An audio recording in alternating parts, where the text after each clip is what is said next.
Good afternoon, everyone, and welcome to today's IFAM webinar. I'm Ron Ackerman, and I direct the Institute for Public Health and Medicine.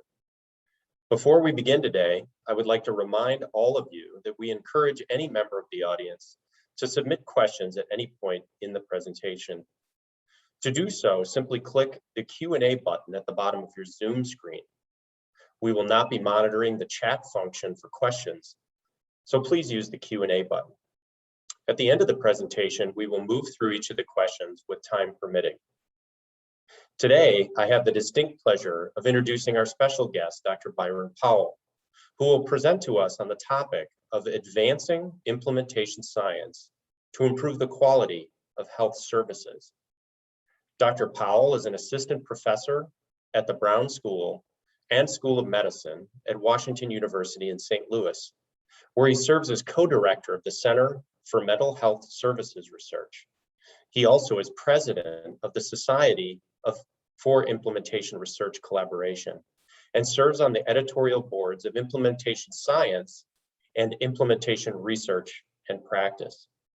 Dr. Powell is an international expert in implementation science methods and practice.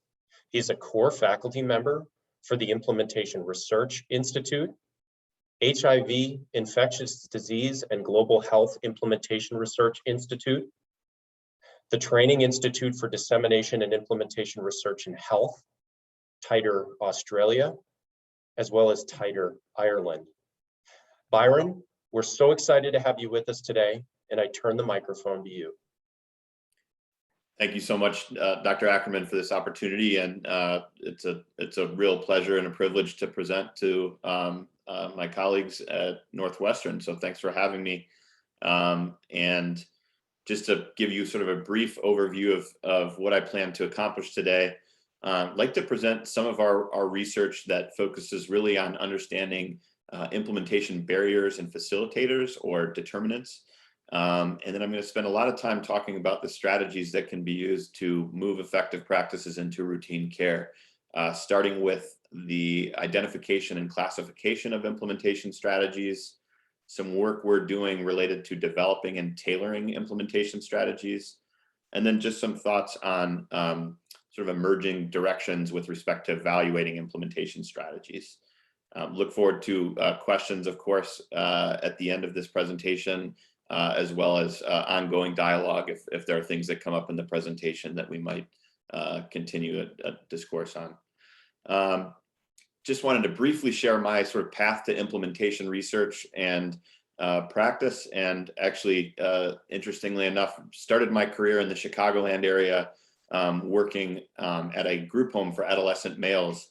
And this was for an agency that had a quite forward-looking administration, who actually engaged in academic community partnerships that were meant to bring evidence-based practices into our agency. But I immediately experienced the challenges of actually implementing evidence-based practices in community settings. Many of my colleagues felt ill-equipped to do this, that they didn't have necessarily the training or the support that they needed to implement these evidence-based treatments in a sort of community mental health setting. I continued my training as a master's student at the University of Chicago, and actually became even more excited about sort of the promise of evidence-based practice, and both in terms of the evidence-based practice process, wherein clinicians would, assess the evidence and integrate that with patient needs and other contextual factors, as well as specific evidence-based interventions in mental health. But as I moved up the street on 60th at the Sonia Shankman Orthogenic School, which is a residential treatment facility at the University of Chicago, I again saw many challenges to implementing evidence-based practices in community settings. So this really motivated me to pursue a research career and training and mentorship in implementation science, where my research agenda has really focused on these three broad areas. So first of all, understanding implementation determinants, or the factors that really inhibit or facilitate the implementation of evidence-based practice, implementation strategies that can be used to move these practices into routine care.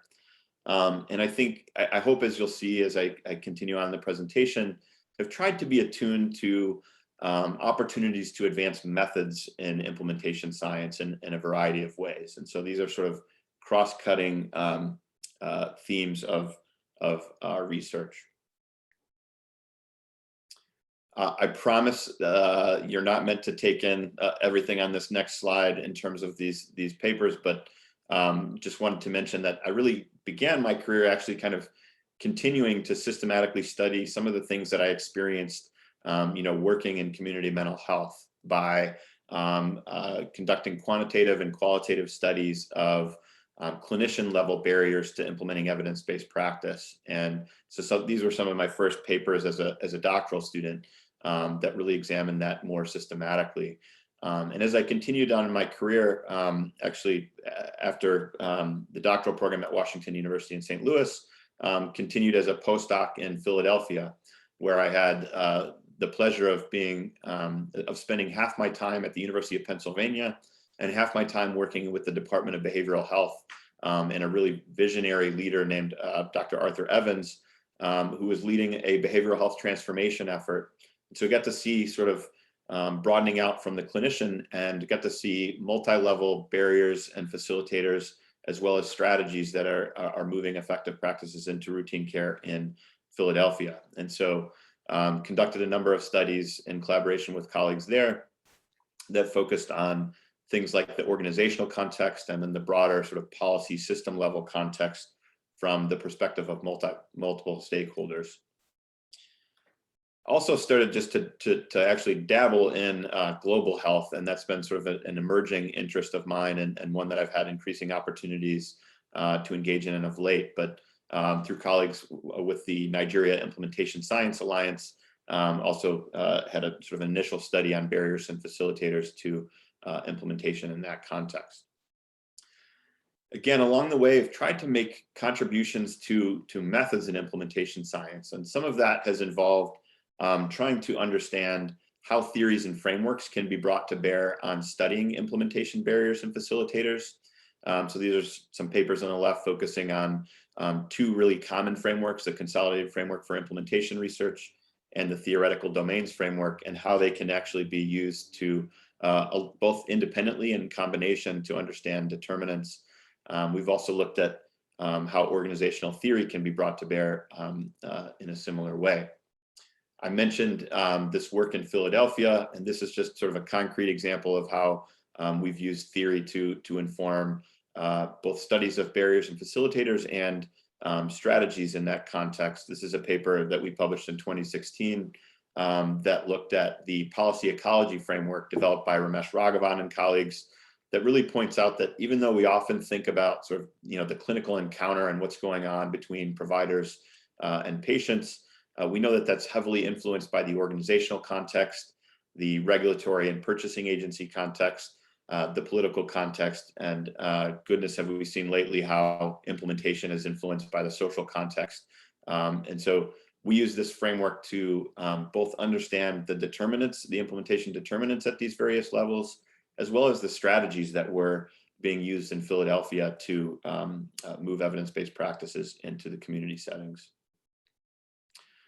We've also focused on connecting theory and measurement. And so this is work out of a NIMH-funded R01, where we had the opportunity both to develop criteria for psychometrically strong measures as well as pragmatically strong measures, and then conduct a number of reviews for constructs that are associated with the Consolidated Framework for Implementation Research. Many of you are likely familiar with this framework, but this is a framework that lists 39 different constructs across 5 broad domains that essentially identifies barriers and facilitators to implementation that are common across studies. And so in this work, we conducted a number of systematic reviews identifying measures that have been used in behavioral health settings and assessing their psychometric quality within those studies. And you can see at the link here at the slide below, a link to a special issue of a journal that contains many of these reviews, as well as citations to some of the work regarding the psychometric and pragmatic rating scale that we use for this. Another common challenge as we start thinking about implementation barriers and facilitators, those of you who are familiar with this area will know that oftentimes we generate reams of barriers and facilitators, sort of long lists that are difficult to prioritize, difficult to know which ones should be addressed in our as we develop implementation strategies. And there's a real need to think about participatory methods that can be used to engage stakeholders, to integrate theory and evidence. And so we wrote this paper in 2017 focusing on methods to improve the selection and tailoring of implementation strategies, and identified 4 different methods. So concept mapping, group model building, conjoint analysis, and another that I'll spend some time on later is intervention mapping, or implementation mapping as it's being used in implementation science. And we're really excited to recently have been awarded a R01. This is an R01 funded by NHLBI, led by Giselle Corby-Smith and Gaurav Dave at UNC Chapel Hill, where we'll use these methods to first engage organizations in formative research through concept mapping in an effort to identify and map contextual implementation factors in rural African American communities. And then we'll use a system science-based method called group model building to actually inform the development of an implementation blueprint or implementation plan, really moving towards the types of strategies that can be used to address some of those contextual factors. This is just another example of hopefully efforts to refine and improve methods in implementation science. So I'm going to move quickly into studies focusing on implementation strategies. And just to sort of level set at the outset, we define implementation strategies as methods or techniques used to enhance the adoption, implementation, sustainment, and scale up of a program or practice. And we often talk about discrete strategies that involve, a single action or process. So things like clinical reminders, audit and feedback, and clinical supervision would be examples of discrete strategies. I'll acknowledge here that all of these strategies are really complex interventions in and of themselves, and so discrete might be a bit of a misnomer in some of these cases. But oftentimes, given the multi-level and multi-phase barriers that we face in implementation, multi-level or at least multifaceted implementation strategies are often needed to move effective practices into routine care.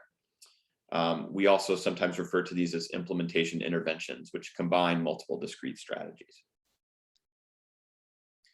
And some of our earliest work in this area was actually to simply name and define implementation strategies. And that's because as we went to the literature looking for effective and evidence-based implementation strategies, one of the challenges that we faced was what's been deemed the Tower of Babel problem, right? That people were using terms for implementation strategies in really inconsistent ways.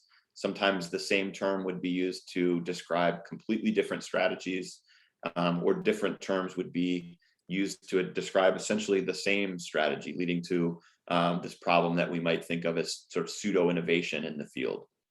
So this paper, published in 2012, was based on a review of the health and mental health literatures, in which we really just initially laid out 68 discrete strategies, their terms and definitions, and grouped them into 6 broad categories. This was, we thought, a useful first step, but we were pleased to have an opportunity to collaborate with folks from the Department of Veterans Affairs here in the US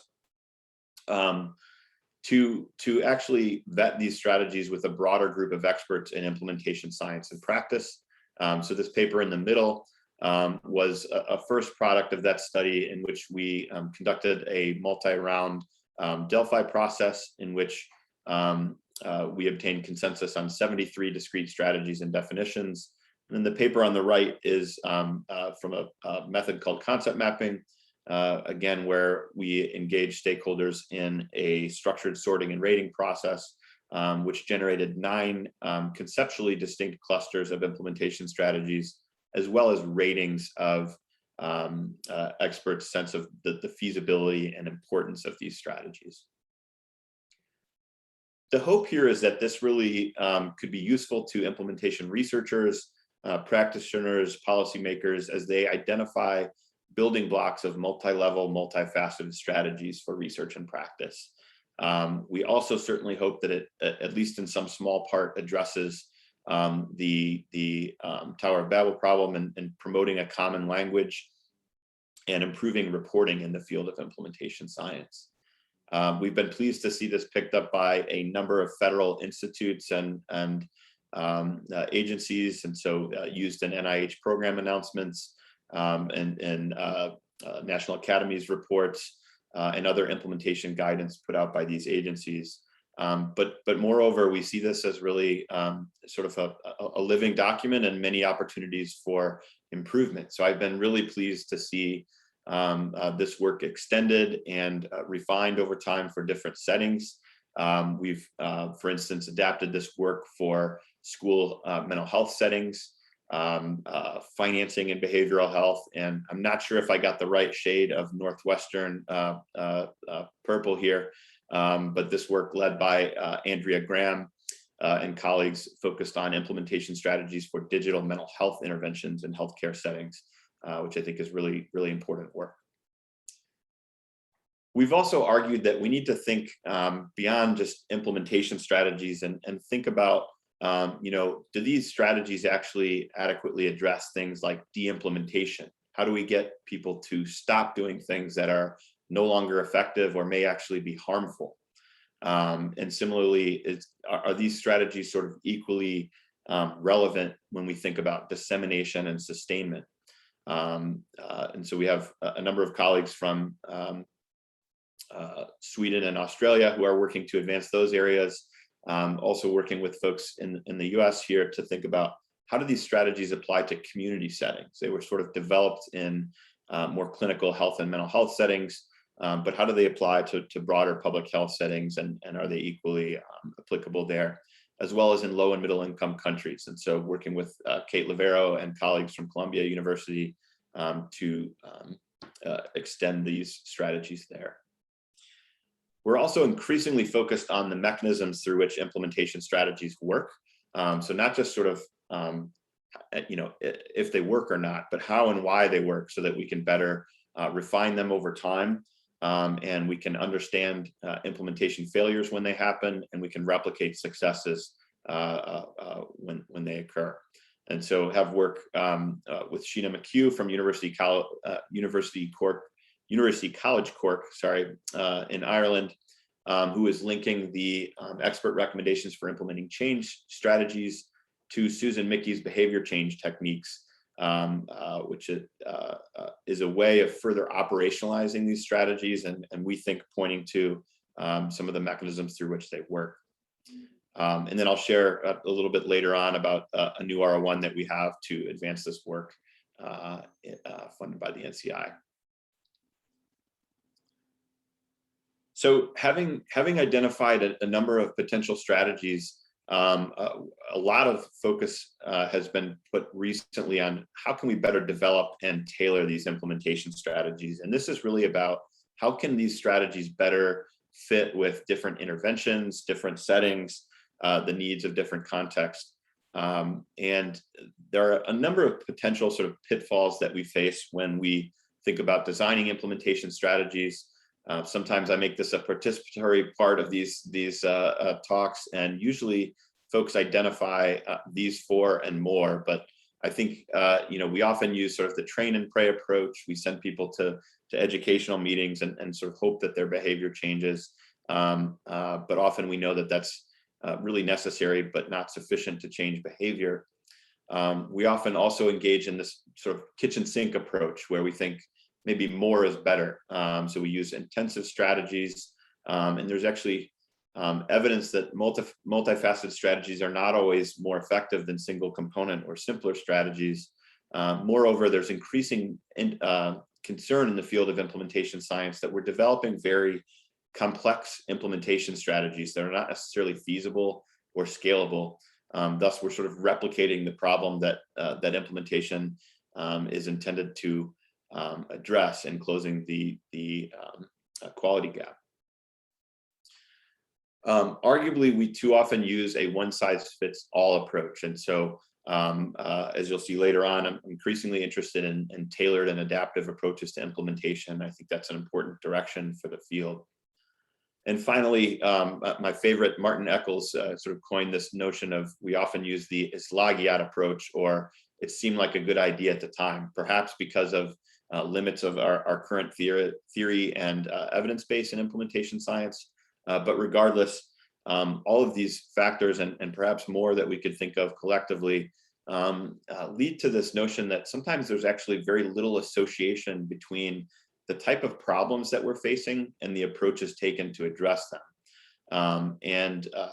Michel Vensing and Richard Grohl have noted that organizational and system related problems tend to be ignored.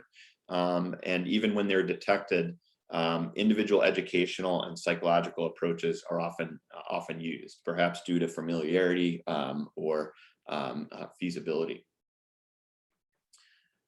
So we've suggested a number of ways that the field of implementation science needs to advance to increase the impact, the public health impact of implementation strategies and evidence-based practices. One is to enhance methods for designing and tailoring strategies. Another is to really specify and test mechanisms of change. And then I'm going to emphasize two more in this presentation, which are to improve tracking and reporting of implementation strategies, and really to focus on conducting more implementation effectiveness research, which is an important direction moving forward. So I'm going to share just briefly on a couple of studies where we're using intervention mapping, or as it's recently been sort of recast, implementation mapping to develop and tailor implementation strategies. And you already saw this paper from 2017 that we wrote, identifying several different methods that could be used to advance this area, and this is one of them. For those of you who are trained in public health, this might be a very familiar approach. Intervention mapping is essentially a systematic intervention development protocol that's been widely used to develop health promotion programs. And it's always included this notion of implementation and really developing implementation strategies. But it's increasingly being used focusing on just sort of one step of the original intervention mapping approach. And Maria Fernandez and her colleagues are now calling that implementation mapping. And we have an opportunity through an NIMH-funded K01 award to advance this work in children's mental health. And specifically, we partnered with the North Carolina Child Treatment Program and colleagues there, which is a center affiliated with Duke University, as well as the National Child Traumatic Stress Network, to implement trauma-focused cognitive behavioral therapy for children and adolescents. And this project allowed us the opportunity to develop and pilot COAST-IS, the collaborative organizational approach to selecting and tailoring implementation strategies. And the notion here was that oftentimes, again, we might use one-size-fits-all approaches. And even if strategies are sort of systematically developed using something like intervention mapping, they're not necessarily tailored to the needs of specific organizations. And so COAST-IS actually involved coaching organizational leaders and clinicians to use implementation mapping to tailor implementation strategies to their site-specific needs. So there's a bit of a different approach to intervention or implementation mapping, focusing on tailoring. And ultimately, we piloted COAST-IS using a mixed methods randomized match pair design that involved 8 different organizations participating in a North Carolina Child Treatment Program learning collaborative. And in terms of sort of formative work, we actually began this by conducting a systematic review of the literature, focusing again on determinants of implementation for trauma-focused interventions, evidence-based trauma-focused interventions for children and youth. And we identified a number of determinants across 4 phases of our guiding model, which is the exploration, preparation, implementation, and sustainment model, that really identified both sort of organizational intersetting level factors, as well as client level factors and sort of policy system level factors that could influence the implementation of TFCBT. We also really informed the development of this intervention with the input from many crucial collaborators and community stakeholders. So we engaged 3 different advisory boards. So we had an organizational advisory board comprised of clinicians and organizational leaders. We had a that advisory board really focused on, how could we ensure that COAST-IS was really addressing needs that organizational leaders and clinicians had, that it was responsive to their settings, that it would be feasible and sort of appropriate for their context. And then to understand some broader issues related to implementation of trauma-focused CBT, we engaged a caregiver advisory board as well as a youth advisory board that really helped us understand at those levels, what are some additional factors that we should take into consideration as both we design this intervention and as we populated materials for organizations to better understand implementation determinants and the like. And so those partnerships were really critical. And I also just would want to emphasize that we had amazing participation from the North Carolina Child Treatment Program leadership team, as well as the National Child Traumatic Stress Network Implementation Advisory Committee that were, as many of you know, for K awards, there aren't a lot of resources to compensate folks. So a lot of the leadership team and advisory committee, that was all volunteer work and just amazing commitment to this project. So this paper on the left is the study protocol if you want to read sort of in more detail about this intervention. But in a nutshell, this intervention involved sort of 4 different delivery modes, which was first site visits that allowed us to really qualitatively understand the needs of the 4 organizations that were participating in the COAST-IS arm of the study. So we sort of qualitatively assessed barriers and facilitators and just their unique implementation needs. We also administered quantitative surveys that were, again, linked to our guiding conceptual model. We provided educational sessions and disseminated resources that were related to core concepts in implementation science. So things related to assessing and understanding implementation determinants, implementation strategies, implementation outcomes, and evaluation. And that was really the focus of 5 different educational sessions. And then a core component of this intervention were coaching and support sessions across the span of a year timeframe, so roughly 3 weeks to 4 weeks apart, that really focused on walking through the implementation mapping process to develop site-specific implementation plans. This is perhaps made a bit too simple, but essentially, as we were developing these plans collaboratively with these organizations, we were asking them to essentially link performance objectives, which is sort of implementation mapping speak for who has to do what in order to implement and sustain TFCBT, determinants, so what facilitates or gets in the way of those performance objectives, the specific implementation strategies that could overcome those challenges and achieve those performance objectives. And then I think importantly, as I'll mention later on in this presentation, we really tried to ask community stakeholders to focus on how they expected the strategies to address the outcomes of interest and ultimately how they would evaluate the impact of those strategies.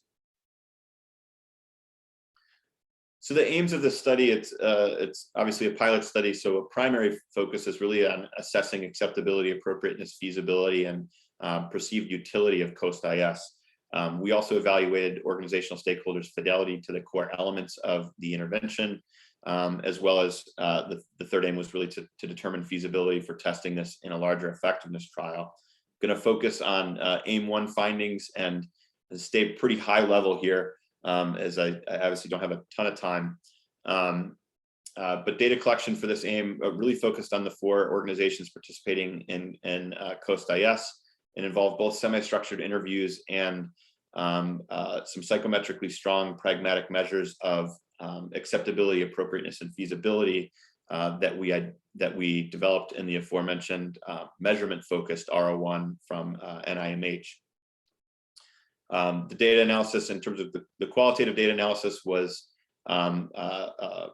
based on qualitative content analysis, wherein 2 researchers independently coded transcripts.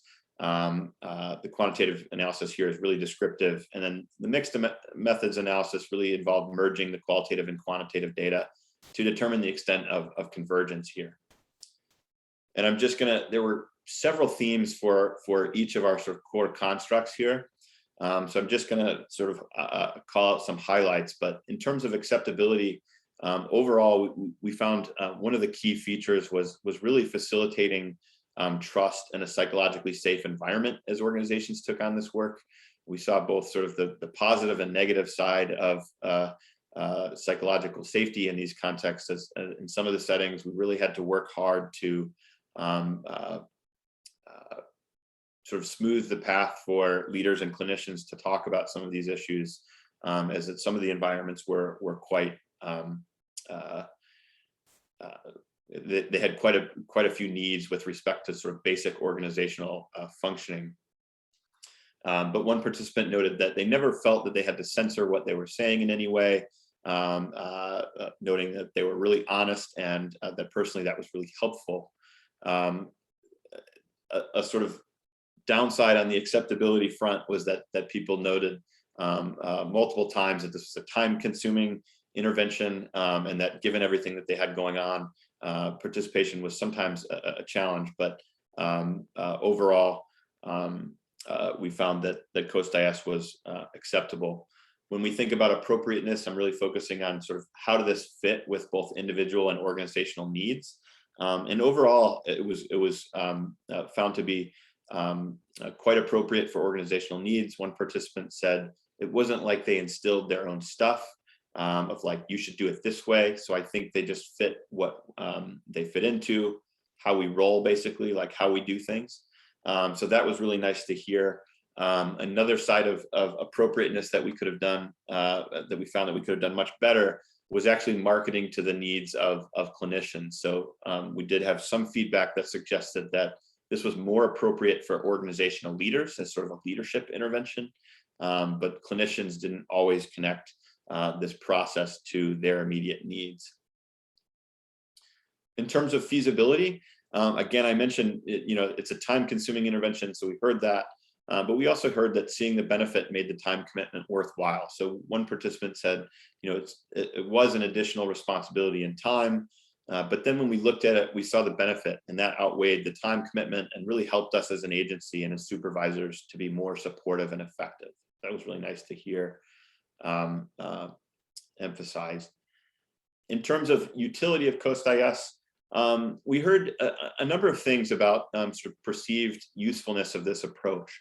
One is just simply that breaking down implementation processes into detailed steps was helpful. So this participant noted, I like how they broke it down into steps. It was like there was an end goal, the big picture, and then we worked backwards with what steps it took to get there or to keep things there. We also heard that just developing implementation plans in this sort of detailed manner was a tremendous tool in terms of holding folks accountable.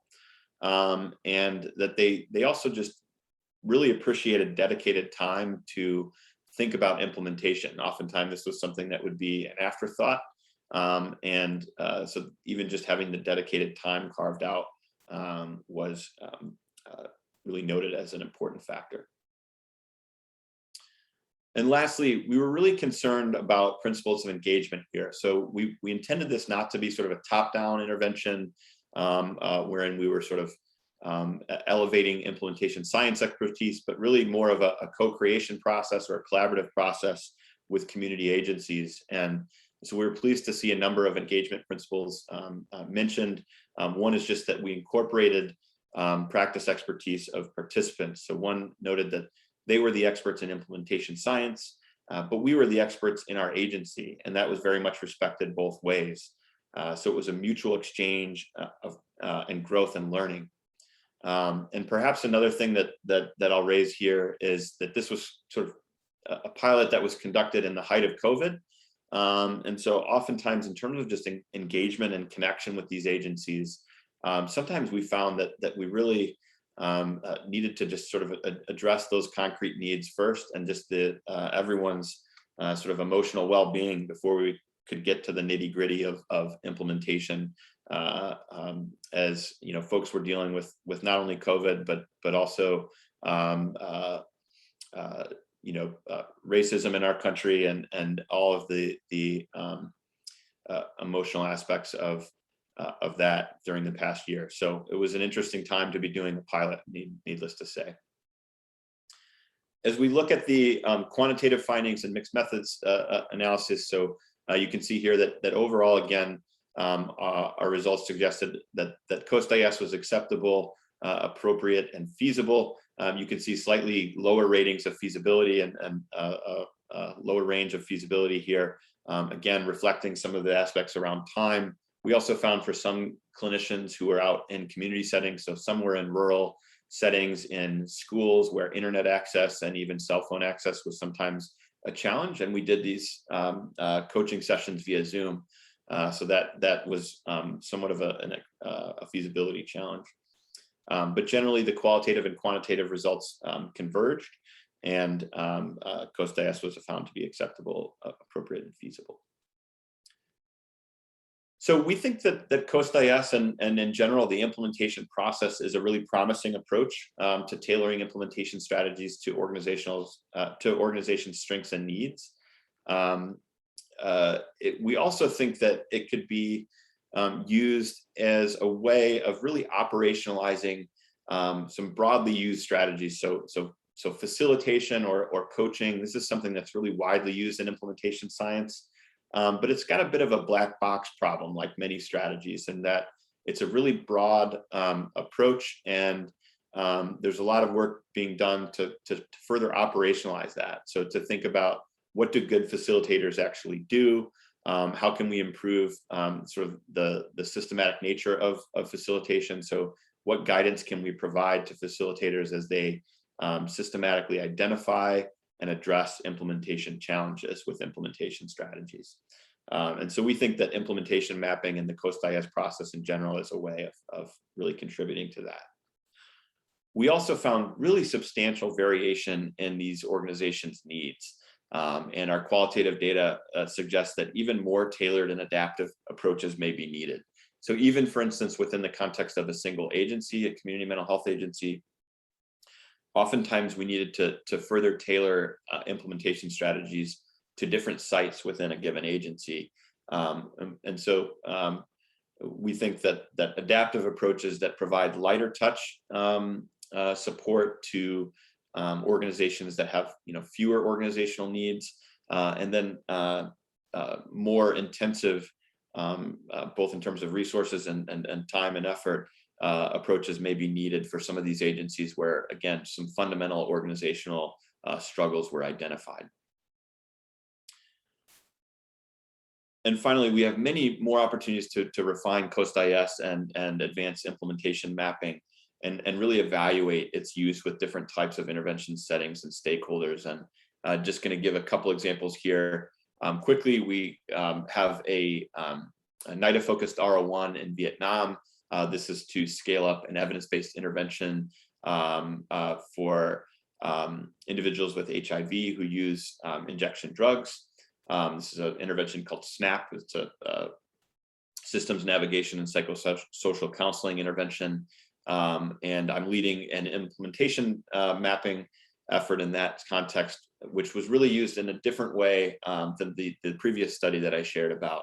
So in this study, this was used to develop basically two conditions, which is a standard implementation strategy that's outlined in the protocol to the left, and then a tailored condition in which, again, facilitation is being used to help organizations tailor implementation strategies to their site-specific needs. So another opportunity to sort of test both intervention mapping and tailored versus standard approaches. And we're sort of increasingly using implementation mapping in a number of other studies, some R01s that are either under review or being revised for resubmission to the NIH. We also have an opportunity, and I know there are likely folks on this call that are engaging in implementation mapping efforts, and if you are, please consider submitting your work to this special issue of Frontiers in Public Health that I'm co-editing with Maria Fernandez and colleagues. And then finally, in this section, I just wanted to point you to this tool that we developed. This is a paper led by Tom Waltz involving the expert recommendations for implementing change strategies. And again, the barriers and facilitators or determinants that were identified in the consolidated framework for implementation research. And this is a tool based upon an expert survey wherein we basically presented people with different barriers and asked them, what are up to 7 strategies that you could use to address this barrier? And so this is via this link below. You will be guided to, it's actually an Excel-based tool, but it's on Laura Damschroeder's website, where you can actually tick off the barriers that you're interested in addressing. And then this tool will spit out the types of strategies that you might consider. These are both the barriers and strategies, as you'll see, are quite broad. And so, they will need to be operationalized and specified in much more detail. But we think that this can be a useful sort of first step in terms of identifying potentially useful strategies.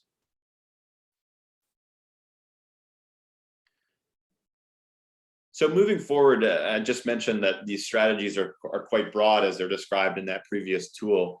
One of the challenges that we've tried to address in implementation science is this notion of poor reporting.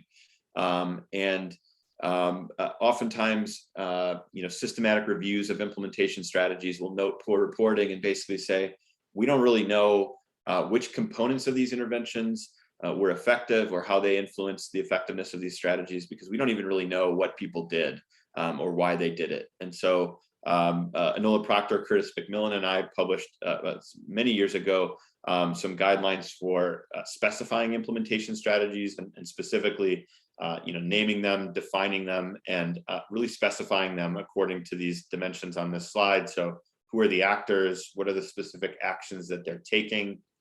What is the action target? And I think if we revise this today, we would emphasize mechanisms here. Is there anything about the timing or sequencing of the strategies that's really important to report? Similarly, is there anything about the dose of the strategy that is important? And then ultimately, what outcomes, implementation outcomes or other outcomes, is this strategy intended to address? And then finally, is there any empirical, theoretical, or pragmatic justification for the selection of these strategies? And we really recommend that folks specify strategies, even if it's a multifaceted, multi-component strategy, to try to specify strategies according to these guidelines so that people can really better replicate effective strategies and, refine strategies that are found not to be effective. We've also spent some time thinking about how we can actually better track these strategies in research and practice. And there are a number of studies that have done this. This paper consolidates lessons from many of those. This is a former doctoral student at UNC Chapel Hill, who is now at ViiV Healthcare, who suggested this process of really describing planned strategies in detail, as I mentioned on the previous slide, tracking strategies over time, and then inevitably, because stuff happens, strategies will need to be modified over time based on emergent barriers that are presented, or based on just unanticipated consequences of the strategies. So as strategies are modified over time, really describing those modifications in detail, and then identifying and describing those strategies moving forward. And so we're trying to think about more and more pragmatic methods for actually collecting this data, and that's a focus of ongoing work. And then coming down the stretch here, I just wanted to emphasize, again, this focus on mechanisms. So increasingly focused on how and why strategies work. And just to give a simple example of that, we'd like to see better alignment between determinants, strategies, mechanisms, and outcomes. And so if we had something like a provider skill deficit as a barrier we're trying to address, with teaching or with training or teaching and practice with corrective feedback, that might operate through the mechanism of skill acquisition, refinement, and mastery, and ultimately lead to better fidelity to an evidence-based practice. But rarely do we consider these mechanisms, rarely do we measure these mechanisms. And so we don't always understand, if a strategy doesn't work, was it because it didn't actually target these proposed mechanisms? Was it not delivered with fidelity? Are there other factors that influence its success or failure? And so increasingly we're urging people to do this. This is a paper led by Kara Lewis, where we talk about developing causal pathway diagrams and really specifying, the mediators through which strategies are working. Are there moderators that might amplify or dampen the effect of these implementation strategies, as well as are there sort of preconditions that are just absolutely necessary for a strategy to have its effect? So in this example of providing a financial disincentive for missing a depression screener, obviously the form needs to be available for people to actually administer it. So that would be an example of a precondition. This is admittedly a linear depiction of a causal pathway. And increasingly we're trying to think about, how does that work in implementation, which is obviously quite more complex, involving multiple levels and complicated interventions. This is a paper we have under review, where we're really trying to think about how do these strategies work together synergistically, which is helpful as we're designing strategies, but it's also helpful as we think about evaluating them. So in this case, we have a multi-level strategy operating, for instance, sort of an accumulation approach where public recognition and patient and parent narratives are addressing clinician motivation. We have a strategy like audit and feedback, which we hope would amplify the effect of those interventions in increasing motivation, clinician motivation. We also have an intervention to prepare parents to be active participants that increases their motivation to receive this primary care-based intervention to prevent child maltreatment. And then we have essentially a convergence strategy wherein both clinician motivation and parent motivation hopefully results in improved parent-clinician interaction. And then finally, there's a sort of a facilitation approach here where a reminder at the clinician level would ultimately facilitate referral to this intervention. This is obviously complicated. There are many challenges as we think about studying implementation mechanisms. I'm co-leading an effort with Kara Lewis, funded by the AHRQ through an R13 mechanism, where we have an international group that's come together to think about how do we advance methods related to the study of mechanisms. And we just published the protocol in BMJ Open here on the left if you want to read more about the study broadly. This paper, what you see on the right is actually 105 different distinct challenges to studying mechanisms that are grouped into these different clusters. And so I guess needless to say, we have our work cut out for us, but we use this concept map to inform a meeting in which we were really trying to carve out a research agenda in this area, which is going to be carried forward through a number of papers and subsequent efforts, and would love input and involvement as that work advances. We were also very pleased recently to be awarded an NCI, an R01 from NCI. The fours here, I think this was our fourth try. We were trying to get this funded initially from NIMH, but this is a project led by Kara Lewis and Brian Weiner. And we're leading a lot of this AIM-1 work here at Washington University, which is to build a database of strategy mechanism linkages and associated causal pathway diagrams. So again, when we think about like the expert recommendations for implementing change, how do we think about the mechanisms through which they work? We will also have the opportunity to develop psychometrically strong and pragmatic measures of mechanisms and ultimately disseminate a relational database of implementation mechanisms knowledge. So really excited about that. We're just getting kicked off, but these are some of my favorite colleagues and really exciting work ahead. And I know that I'm out of time or over time, so I just wanted to suggest that the future work is really focusing, in addition to sort of methods development, really focusing on implementation effectiveness trials. We have a couple of papers here in Frontiers and BMJ where we provided guidance on implementation designs, and in the second one, undertaking randomized implementation trials, and increasingly involved in NIH and other studies that focus on assessing the effectiveness of implementation strategies through often cluster randomized designs. And I think in addition to that focus, really thinking about tailored and adaptive strategies, and again, happy to talk about that more, as well as mixed methods assessments of implementation mechanisms moving forward. And also really excited to expand partnerships in mental health and global health moving forward. So thank you so much for your time today, and hopefully we still have some time for discussion, and also just happy to connect with any of you offline if there are things that we don't have time for. I'd love to connect. Thank you, Byron. That was absolutely wonderful, describing the evolution of implementation science frameworks and methods, and how it's really advancing quickly into something that sort of hadn't really been organized to this extent 10 or 15 years ago, although there have been efforts for decades to apply different strategies to changes at an organizational or professional or patient or community resident level. You know, the field of implementation science and many of the terms you use are terms in evolution and new to many folks who are on the call.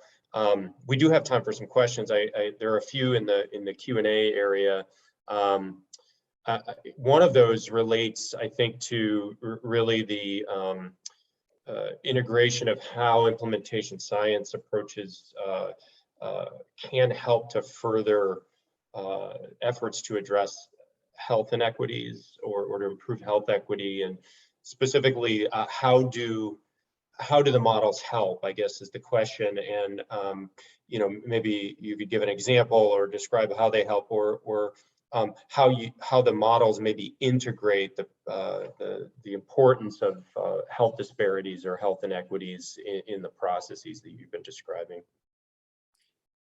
Yeah, so an easy question to kick off. Thanks, Ron. I'll say a few things about this, and the first thing that I'll say is that I don't think implementation science has given enough attention to this, myself included, and obviously we're seeing more and more of an emphasis on equity and how implementation science can advance equity in recent years. But I think, you know, as we search for work in this area, I think it's going to take off exponentially, and I think that's a welcome change.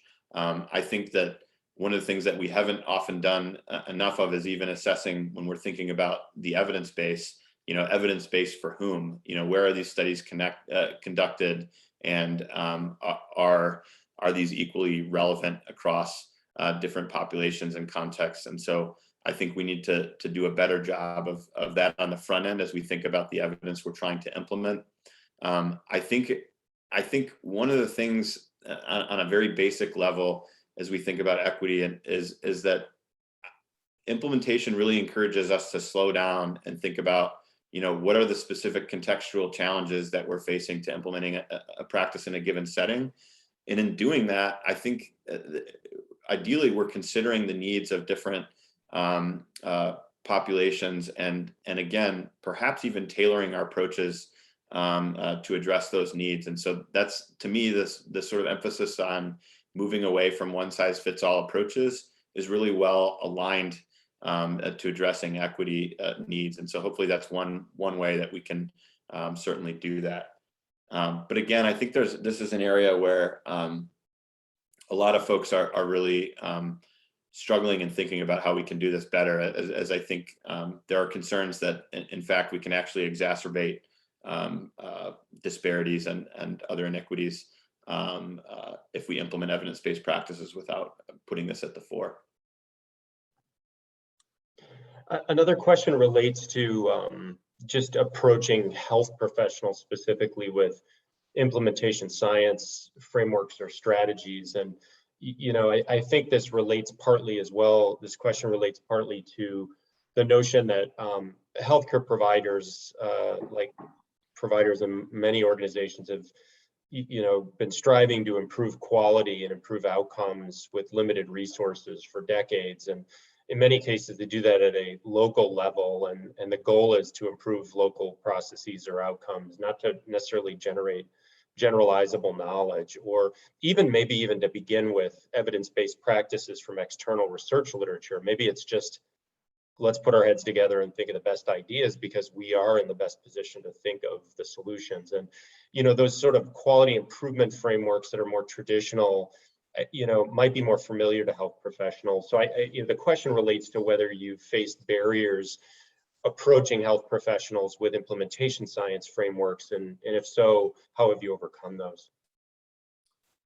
Yeah, I mean, maybe two responses. One would be that I think we should absolutely draw upon the rich contextual knowledge that providers have, as well as knowledge of quality improvement and other more common frameworks. So I think we're sort of silly not to leverage those that knowledge and draw upon that deeply. The other thing is that I don't know that these frameworks are always that helpful as sort of translational tools, right? I mean, there's a lot of frustration about too many frameworks and being overwhelmed with these things. And I think a lot of, forgive me if this is a tangent, but I think a lot of the concepts that we're thinking about in implementation science are completely relevant. And it's a matter of the language that we use. So I'm going to kick back to the mechanisms example.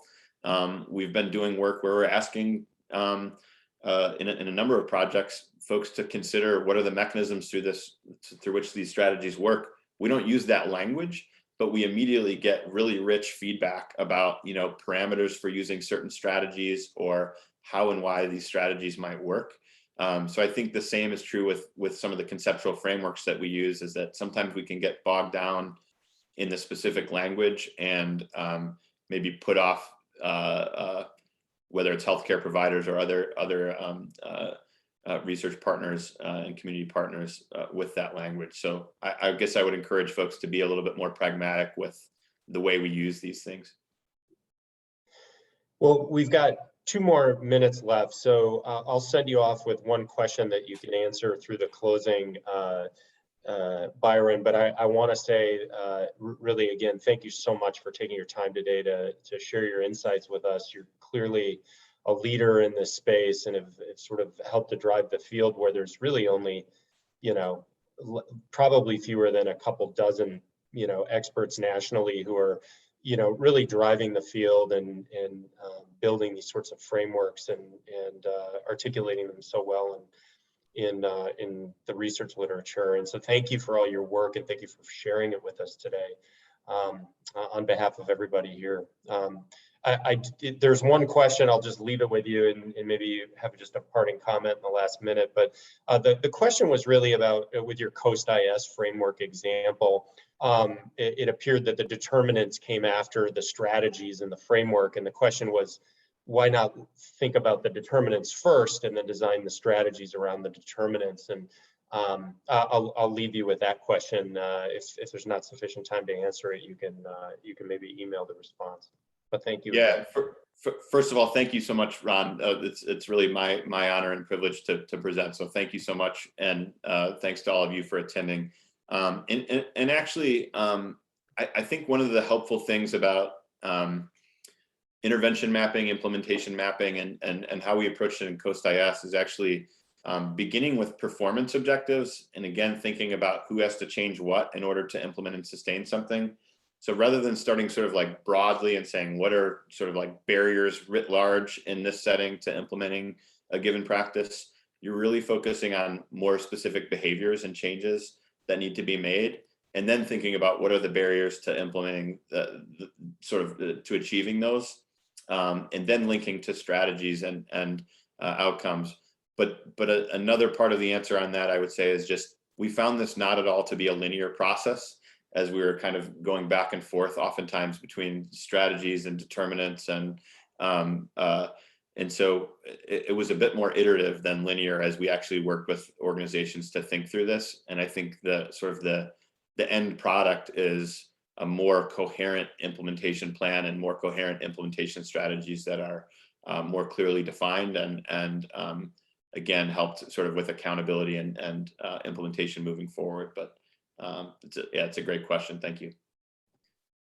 Well, thank you again, and thank you everybody for joining today. Have a great day, and join me in sending off Dr. Powell. We really appreciate it. Thank you all. Take care.